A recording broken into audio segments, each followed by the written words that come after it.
Diego, lawmakers have reached an initial deal to expand the GI educational bill. The bill builds on legislation first introduced in 2008 that guaranteed a full-ride scholarship to any in-state public university. This new bill would remove a 15-year time limit to tap those benefits and boost money for thousands in the National Guard and the reserves. It would also make all Purple Heart recipients eligible for full GI Bill benefits.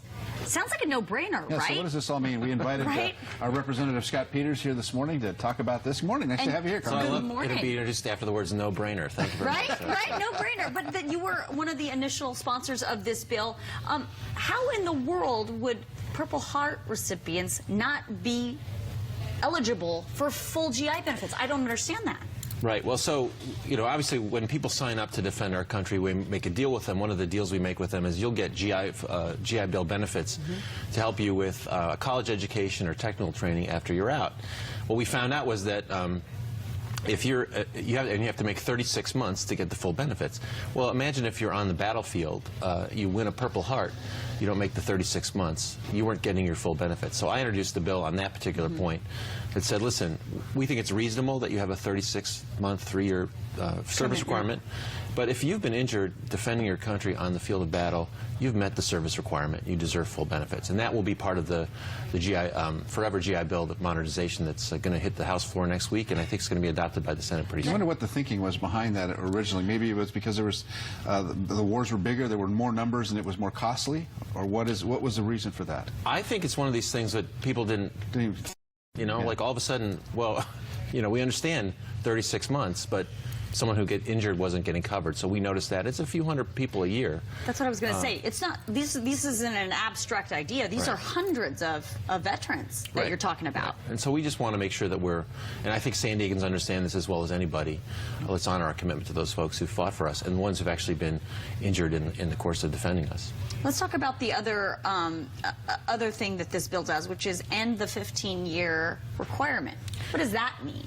So, under the current law, you have 15 years to use your benefit after you're discharged, and so you might come out of the military with particular skills, take a job, and not realize till later that you want to increase your skills, get a college education, get technical training. But there's a 15-year limit. Well, for new enlistees, we're going to remove that limit.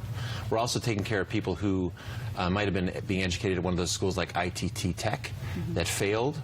And closed down on them, Closed down, and now this wasn't their fault. We're going to restore the benefits to those men and women so that they can continue their education at a place that's still going. Commitment to veterans is something that I think is really near and dear to San Diego, and the message from Congress has been, at least recently, that we will take care of our veterans. We will help you with your lives, because we see, especially with our homeless veterans who are suffering so much, they really do need our assistance. Right. And I would say, too, that one of the great pleasures of my service in Congress has been my assignment this term to the Veterans Committee, where you have true bipartisanship. We have a chairman and a ranking Democratic member who work together beautifully. They work out problems. We're working with the veteran service organizations to make sure that they have input.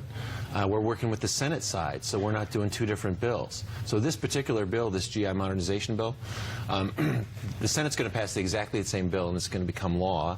It's going to be easy for the president to sign it. It's the way it should work.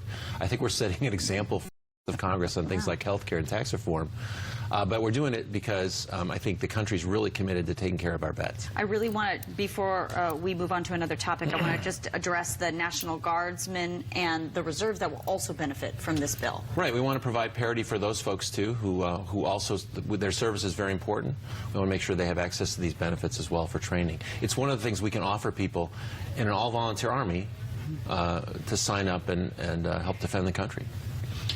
Let's talk a little bit about what's going on in Congress right now with health care reform, because this is something that the House worked out a bill that sent it off to the Senate. The Senate made a mess of it. What now? Well, here's an example of what not to do. The House did something the Senate wasn't interested in, and unfortunately, the Senate can't seem to get its act together. I opposed all those efforts because They're very unpopular. They're bad policy. A lot of people are going to lose coverage. So I would say now's not the time for the Republicans to double down. Now's not the time for the Democrats to high five. I helped convene a group of like-minded Democrats to fix the things that aren't working, because there are some things that aren't working. And we're now engaging Republicans this week to see if we can't come up with a solution from the center to fix some of the problems in the individual market, which is the real problem that we're having right now. You know, if leadership will let us, we can help solve some of these problems without all the political rhetoric that I think's driven the policy so far. How do we get there? I mean, how do we get to the, I mean, what you're saying sounds reasonable to me. I think it would sound reasonable to the people that are watching right now. How do we get to the leadership so politicizing such a thing that we all need, which is health care? Well, you know, it comes from the top. We have, unfortunately, we have, you know, whatever you think of Mr. Trump's policies, I'm not a fan of his policies, but it's pretty chaotic down at the end of the street. Just there's, you know, he's trying to run the federal government like a living room real estate investment business, and it's so that doesn't help. But in the leadership of the Congress right now, you have people, you know, Mr. Ryan's decided what he wanted to do with health care. He decided what he wanted to do with tax reform. We need to have hearings. We need to talk to the economy. We need to talk to providers. We need to talk to patients and doctors about what really has to happen. Let's get that information and form policy around that. That's what's worked in the past in a bipartisan way, and we should do that in the future. You know, when we've had Congressman Darrell Issa here, he has said the exact same thing you did, which is, I have ideas to fix this problem, and I have reached across the aisle. Are you willing to work with people like, I know you guys work together all the time. You know, Darrell and I have a good working relationship, and we haven't engaged in healthcare, but I proposed 3 particular fixes to fix the individual markets. You know, to get induce younger people in, which drives premiums down, provide more certainty in the subsidies we provide for people who can't afford, so that insurance companies know they can count on that, providers know they can count on that. That drives premiums down.